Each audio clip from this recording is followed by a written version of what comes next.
एक इंसान का ब्रेन वॉश कैसे किया जाता है, उसके सोचने और समझने की ताकत को कैसे कमज़ोर कर दिया जाता है और उसके वे ऑफ थिंकिंग को किस तरह बिल्कुल ही चेंज कर दिया जाता है, आज की इस कहानी से हम इसी चीज़ को सीखने और समझने वाले हैं।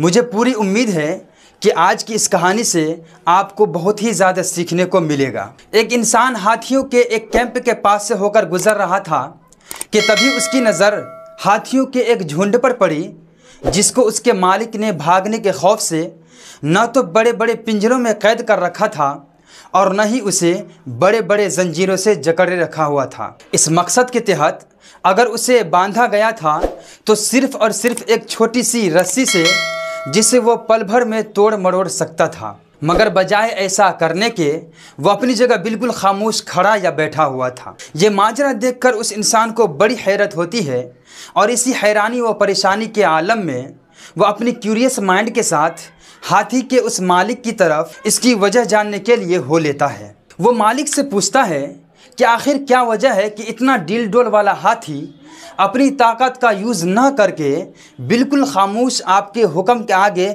सर को झुकाए हुआ है। हालांकि अगर उसे अपनी ताकत का अंदाज़ा लग जाए तो वो कभी भी उस हाल में नहीं रह सकता जिस हाल में वो इस वक्त है।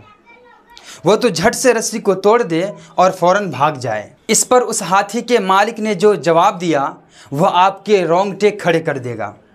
गौर से सुनने लायक है वो जवाब। वो कहता है कि जी बात दरअसल ये है कि जब एक छोटा सा नन्हा मुन्ना सा बच्चा होता है तो हम इसी सेम साइज़ की रस्सी से इसे बांध देते हैं और उस वक्त उसे काबू में रखने के लिए ये काफ़ी होता है।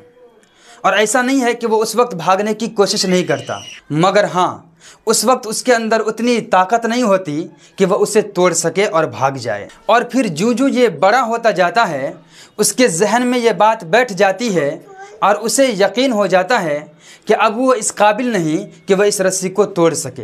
कंसिक्वेंटली वह इतना ताकतवर होने के बावजूद अपने आप को इंतहाई नाकाम और कमज़ोर महसूस करने लगता है। ठीक यही हाल कुछ इलिटरेट और अनएजुकेटेड लोगों का है। शुरू से ही किसी एक कम्युनिटी के ख़िलाफ़ उसकी जहन साजी इस तरह से की जाती है कि उसके अंदर से हकीकत को समझने और सोचने की ताकत ख़त्म हो जाती है और उसे वही सिखाया, पढ़ाया और दिखाया जाता है जो उससे ऊपर के लोगों को चाहिए होती है। मुझे उम्मीद है कि इस वीडियो से आप लोगों को एक बहुत ही बड़ा सबक सीखने को मिला होगा। अब अगर ये वीडियो आपको थोड़ा सा भी यूज़फुल लगा हो तो इसे आगे भी ज़रूर से शेयर कर दें। थैंक यू एंड जज़ाकल्लाह।